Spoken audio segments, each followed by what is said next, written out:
Hello बच्चों, कैसे आप सभी। आई होप आप सभी अच्छे होंगे। तो आज मैं आ चुका हूँ आपके लिए एक नए वीडियो के साथ और नए टॉपिक के साथ। टॉपिक पहले वाला ही है, मूल अधिकार, परंतु आज हम मूल अधिकारों के बारे में विस्तार से चर्चा करेंगे। एक वीडियो मैंने पहले ही बनाई थी मूल अधिकारों के बारे में, जिसमें हमने सिर्फ इंफॉर्मेशन वीडियो दी थी कि हमने मूल अधिकार कौन कौन से इसके बारे में बात की थी। पर अब हम एक 5-7 दिन के एक नई सीरीज स्टार्ट कर रहे हैं, जिसके अंदर हम मूल अधिकारों के बारे में विस्तार से चर्चा करेंगे। ठीक है, एक एक अधिकार के बारे में विस्तार से चर्चा करेंगे। तो आइए शुरू करते हैं अपने मूल अधिकार के टॉपिक को। देखिए, अपना टॉपिक है मूल अधिकार यानी फंडामेंटल राइट्स।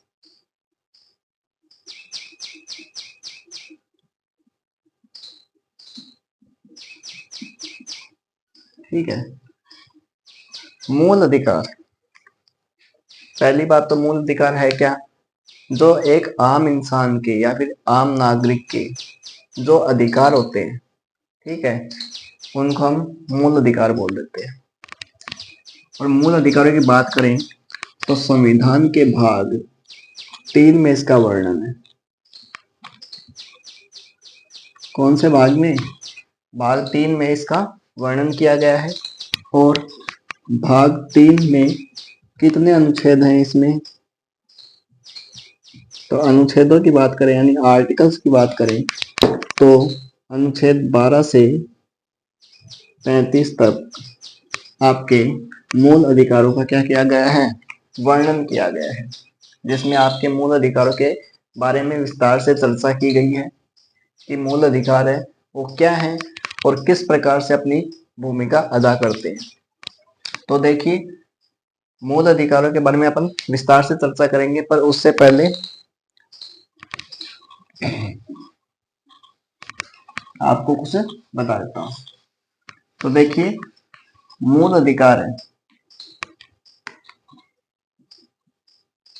ये आपके भाग 3 में है।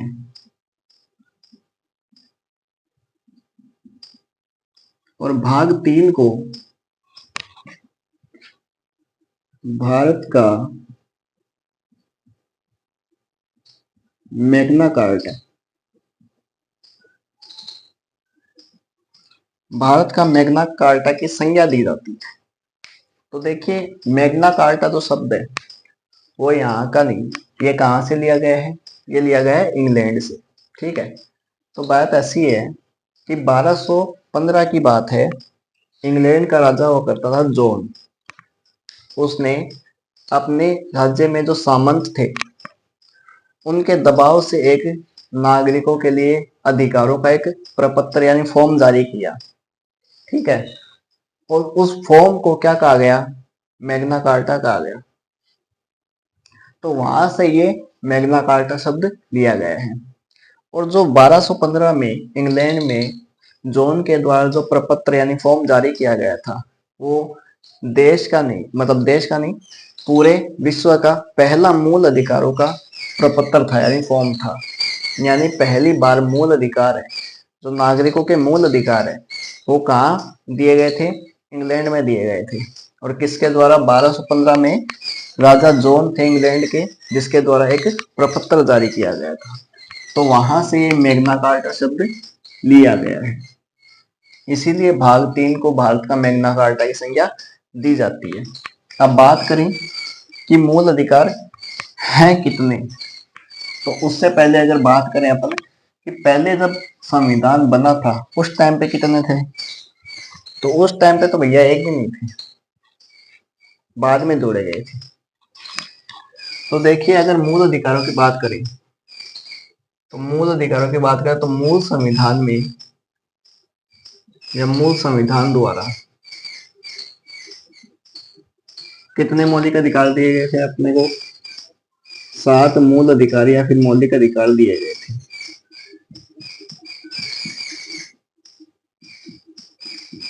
ठीक है, अब देखिए एक एक के बारे में बात करते हैं। पहला मूल अधिकार था आपका वही है समता या फिर समानता का मूल अधिकार, जो कि आर्टिकल 14 से 18 तक। फिर है दूसरा आपका स्वतंत्रता का मूल अधिकार, जो कि है अनुच्छेद 19 से 22। फिर है शोषण के विरुद्ध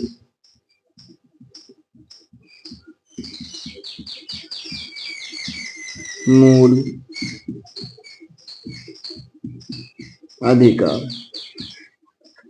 यह है अनुच्छेद 23 और 24। फिर है चौथा धर्म की स्वतंत्रता का अधिकार, जो कि है अनुच्छेद 25 से 28, यानी आर्टिकल 25 से 28। फिर है संस्कृति व शिक्षा का अधिकार, जो कि है आर्टिकल 29 से 30। फिर है संपत्ति का मूल अधिकार, जो कि है आर्टिकल 31। और एक लास्ट आपका संवैधानिक उपचारों का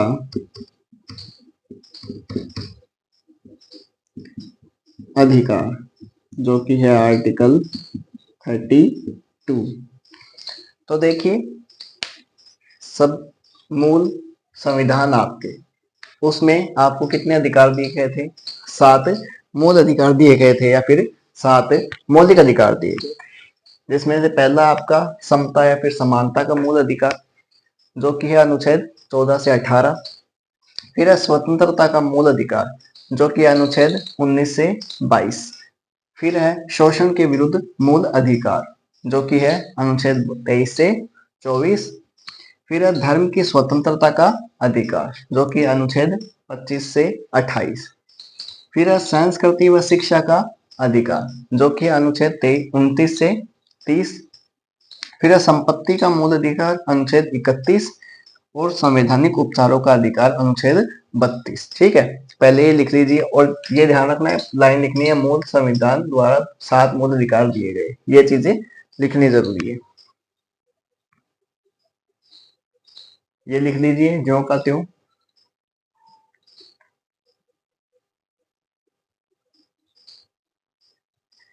फिर देखिए अपने बात करते हैं, ये तो हो गई जब संविधान में मूल अधिकार जोड़े गए थे, तब थे 7। फिर अब हम सह क्यों पढ़ते हैं, तो देखिए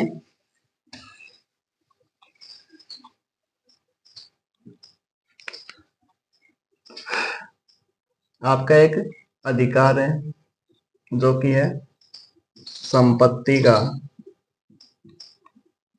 मूल अधिकार। ठीक है, जो कि किस में आता था? अनुच्छेद 31 में आता था, पर इसको 44वें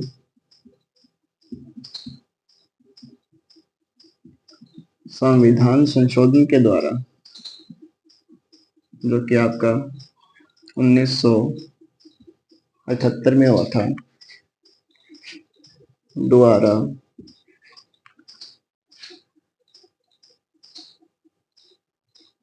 भाग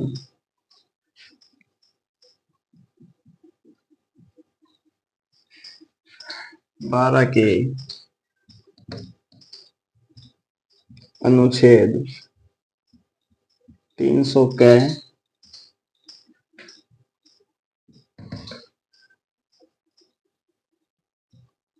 के आधार पर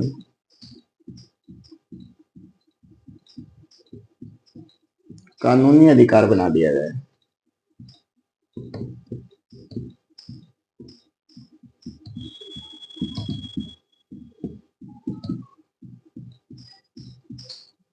ठीक है, क्या बना दिया गया, इसको एक कानूनी अधिकार बना दिया गया है। पहले क्या था, एक मूल अधिकार था, पर वर्तमान में इसको क्या बना दिया गया है, एक कानूनी अधिकार बना दिया है। क्यों बना दिया है? क्योंकि संपत्ति का जो मूल अधिकार था, संपत्ति का मतलब है कि आपकी जो भी संपत्ति या फिर जमीन वगैरह है, अगर वो पहले क्या होता था, सरकार क्या है उसको अपने अंडर में लेना होता था, तो सभी लोग क्या करते थे, इस अधिकार का यूज कर देते थे कि ये तो हमारी जमीन हम नहीं देंगे। तो फिर भारत में डेवलपमेंट कैसे होगा? तो ये जमीनें तो चाहिए ना डेवलपमेंट करने के लिए। तो इसलिए फिर सरकार ने क्या किया कि एक संशोधन किया 1978 में। ठीक है, उसके द्वारा क्या किया गया, इस अधिकार को एक कानूनी अधिकार के रूप में बदल दिया। अब क्या है इसका, इस अधिकार का, कि कानूनी अधिकार हो गया आपका ये, यानी सरकार है वो आपकी संपत्ति है, उसको अपने कार्य के लिए यानी जनता की सेवा के लिए या फिर कोई डेवलपमेंट हो उसके लिए उसके ऊपर अधिग्रहण कर सकती है, परंतु बदले में आपको क्या दिया जाएगा, उसका मुआवजा दिया जाएगा, उसकी एक कीमत दी जाएगी। ठीक है, इसीलिए आपको वर्तमान में इसको एक कानूनी अधिकार के रूप में देखा जाता है। ठीक है, लिख लीजिए, इसके बाद में आगे देखते हैं।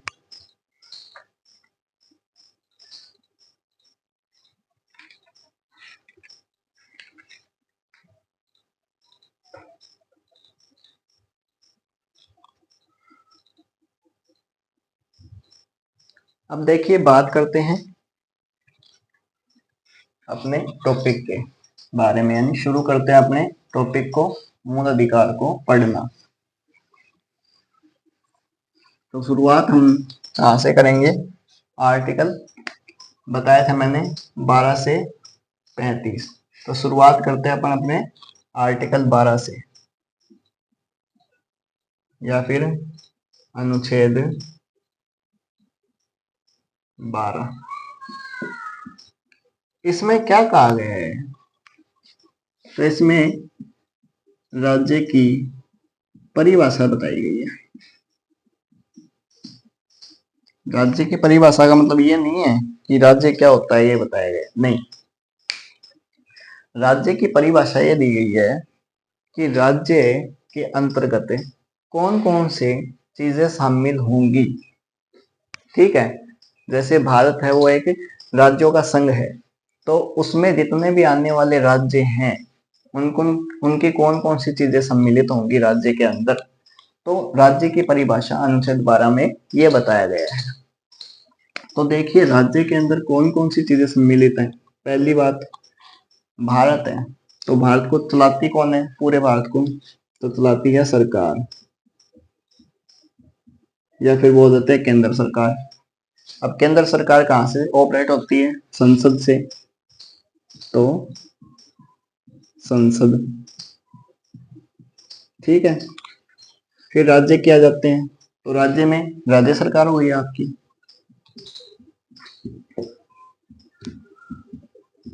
और राज्य में क्या होता है, जैसे केंद्र में आता है आपकी संसद, तो राज्य में होती है राज्य विधानमंडल, जिसमें आपकी विधानसभा और विधान परिषद आते हैं।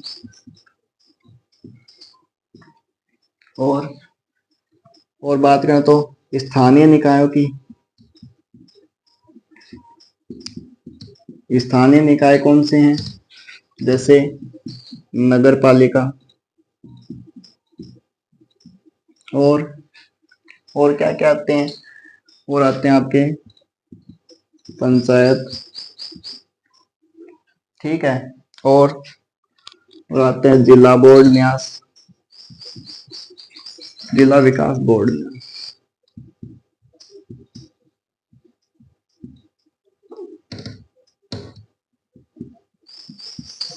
ठीक है, इत्यादि।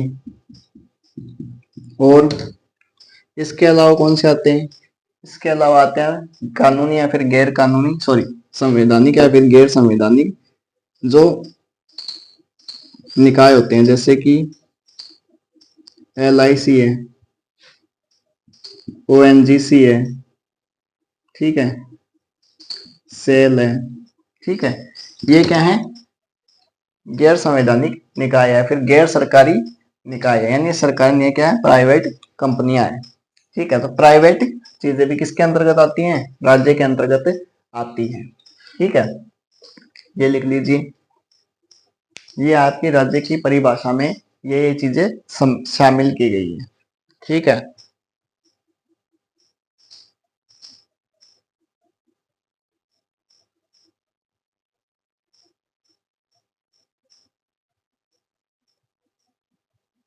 अब देखिए, बात करें अपने, ये तो गई आर्टिकल 12 की, यानी अनुच्छेद 12 की बात होगी। अब इसके बाद में कौन सा आता है? आर्टिकल 13।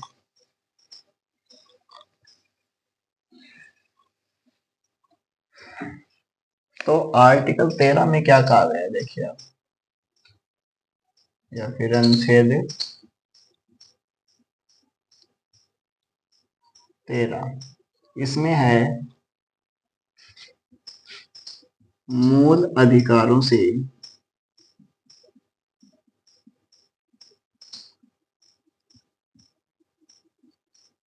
असंगत विधियां, असंगत यानी बेमेल, तर्क संगत या तर्क विहीन, ठीक है। देखिए, ऐसी विधियां जो किसको, मूल अधिकारों को अल्पीकरण करती हैं, यानी उसको, उनका जो दबदबा है या फिर उनका दबाव है उस पर दबाव डालती है, ऐसी विधियां, ठीक है, किसके अंतर्गत आती है? अनुच्छेद 13 के अंतर्गत आती है। अनुच्छेद 13 में ये कहा गया है कि ऐसी विधियां या फिर ऐसे कानून जो कि आपके मूल अधिकारों का अल्पीकरण करते हैं या फिर उनका उल्लंघन करते हैं, तो उनको क्या किया जा सकता है? उनको शून्य किया जा सकता है।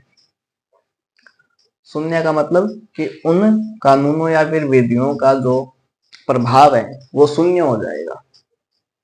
ये किसमें कहा गया? आपका अनुच्छेद 13 में कहा गया है, ठीक है।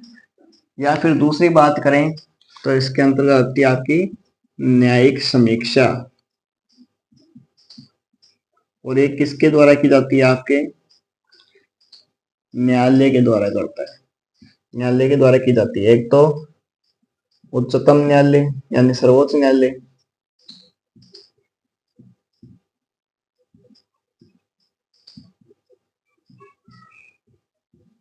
और दूसरा है उच्च न्यायालय,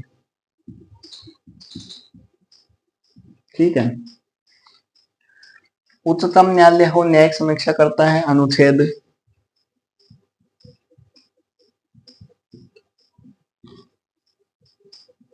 32 के द्वारा, और उच्च न्यायालय है वो करता है अनुच्छेद 226 के द्वारा, ठीक है। तो उच्चतम न्यायालय और उच्च न्यायालय ये दोनों क्या करते हैं? विधियों की न्यायिक समीक्षा करते हैं। इनका काम यह है कि अनुच्छेद 32 के द्वारा तो सर्वोच्च न्यायालय और अनुच्छेद 226 के द्वारा उच्च न्यायालय मूल अधिकारों का उल्लंघन करने वाली विधियों या फिर कानूनों, ठीक है, उनको क्या कर सकती है? शून्य कर सकती है। शून्य का मतलब वही है कि उनका प्रभाव क्या कर सकती है? शून्य कर सकती है। यानी सर्वोच्च न्यायालय है या फिर उच्च न्यायालय है, वो आपके जो संवैधानिक या फिर गैर संवैधानिक जैसी भी विधियां हैं, वो अगर क्या करती हैं, मूल अधिकारों का उल्लंघन करती है, तो उनको अवैध घोषित कर सकती हैं या फिर उनका प्रभाव क्या कर सकती है? शून्य कर सकती हैं, ठीक है। ये काम कौन करता है? आपके उच्च न्यायालय और उच्चतम न्यायालय, ठीक है। कौन से आर्टिकल के? आर्टिकल 13 में क्या कहा गया है कि ऐसी विधियां जो कि चाहे संवैधानिक हो चाहे गैर संवैधानिक हो, वो अगर मूल अधिकारों का उल्लंघन करती हो या फिर मूल अधिकारों का अल्पीकरण करती हो, तो सर्वोच्च न्यायालय और उच्च न्यायालय क्या कर सकता है? उनको अवैध घोषित कर सकता है या फिर उनके प्रभाव को शून्य कर सकता है। ठीक है, यह आपकी बात किसमें कही गई है? आर्टिकल 13 में ये बात कही गई है। ठीक है, इसको अपन ये लिख देते हैं,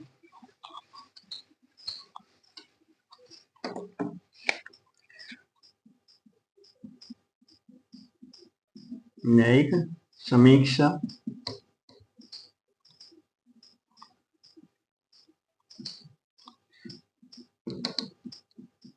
सर्वोच्च न्यायालय इधर उच्च न्यायालय।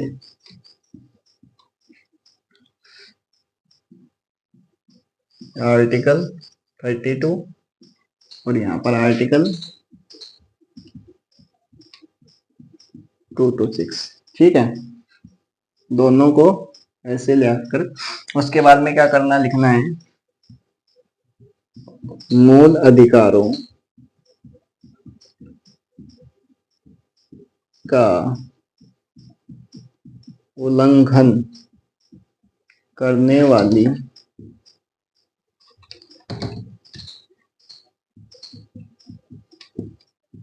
सभी संवैधानिक अथवा गैर संवैधानिक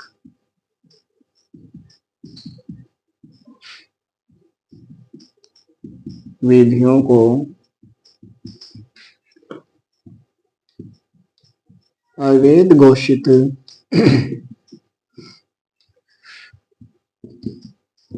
किया जा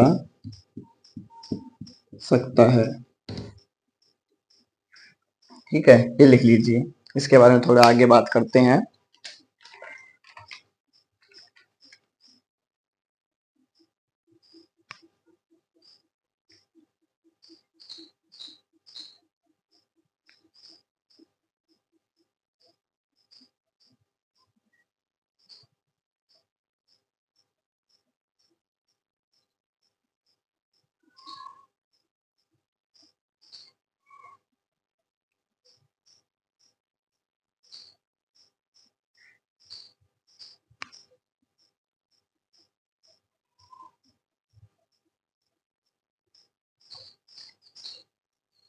देखिए, बात करते हैं कि सर्वोच्च न्यायालय क्या करता है।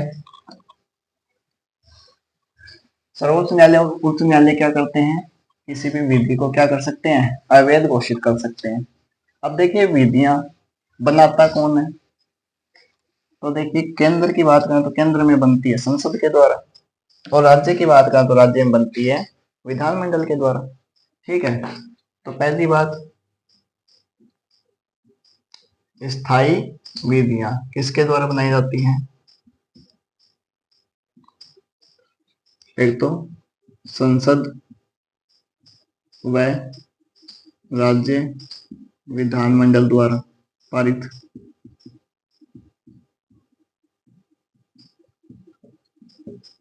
ठीक है, दूसरी बात करें तो अस्थायी विधियां। अस्थायी विधियां कौन बनाते हैं या फिर कौन लागू करते हैं? एक तो आपका राज्यपाल है जो कि अध्यादेश जारी करते हैं ना, और एक आपका राष्ट्रपति है। इनके द्वारा क्या किया जाता है? अध्यादेश जारी किया जाता है। तो अध्यादेश जो पारित करते हैं वो। तीसरी बात करें तो कार्यपालिका के विधान हो चाहिए, या फिर कोई अध्यादेश हो, या फिर कोई चाहे आदेश हो, चाहे कोई अधिसूचना हो, या फिर चाहे उपविधि हो, ठीक है, इन सभी को क्या किया जा सकता है, शून्य किया जा सकता है अगर क्या करें, मूल अधिकारों का क्या करें, ये उल्लंघन करें। चाहे आपकी संसद हो, चाहे विधानमंडल हो, ठीक है, चाहे आपका राज्यपाल या फिर राष्ट्रपति द्वारा चाहे अध्यादेश जारी किया गया हो, या फिर कार्यपालिका कोई विधान हो, अध्यादेश हो, आदेश हो, अधिसूचना चाहे उपविधि हो, कुछ भी हो, उनको अवैध घोषित किया जा सकता है। और शर्त क्या है कि मूल अधिकारों क्या होना चाहिए, उल्लंघन होना चाहिए। अगर मूल अधिकारों का उल्लंघन होगा, ठीक है, तो ही इनको क्या किया जा सकता है, अवैध घोषित किया जा सकता है। चाहे वो कोई भी आदेश दे, चाहे कोई कानून पारित कर दे, या फिर कुछ भी अध्यादेश हो, कोई भी उपविधि हो, इन सभी को क्या किया जा सकता है, अवैध घोषित किया जा सकता है अगर ये क्या करती हो, मूल अधिकारों का उल्लंघन करती हो, ठीक है। तो देखिए ये तो हो गई आर्टिकल 12 और 13 की बात, ठीक है। अब देखिए, अब आते हैं अपने मेन टॉपिक पर कि मूल संविधान में कितने थे, वो तो हमने देख लिए। अब वर्तमान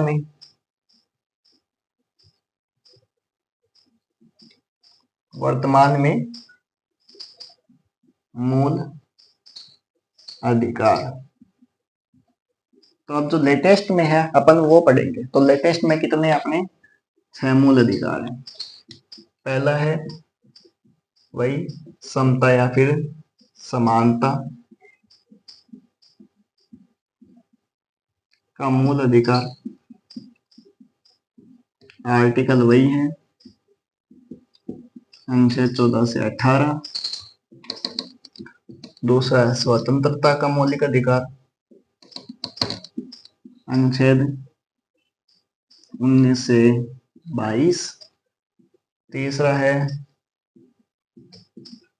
शोषण के विरुद्ध मूल अधिकार, अनुच्छेद है 23 और 24। चौथा है धर्म की स्वतंत्रता का अधिकार, आर्टिकल है 25 से 28। फिर है संस्कृति व शिक्षा का अधिकार, आर्टिकल है 29 और 30। फिर है लास्ट आपका संवैधानिक उपचारों का अधिकार, जो आपका अनुच्छेद 32 है। पहले 31 था जो कि आपका संपत्ति का मौलिक अधिकार था, जिसको एक कानूनी अधिकार के रूप में घोषित कर दिया गया है, यानी मूल अधिकारों की श्रेणी से हटा दिया गया उसको, ठीक है। तो अब आपको कोई पूछे कि संपत्ति का मौलिक अधिकार है कि नहीं है, तो नहीं है, ठीक है। तो संपत्ति का जो अधिकार वो कैसा है, अधिकार है कि कानूनी अधिकार है, ठीक है। तो ये चीज है, ये वापस लिख लीजिए एक बार।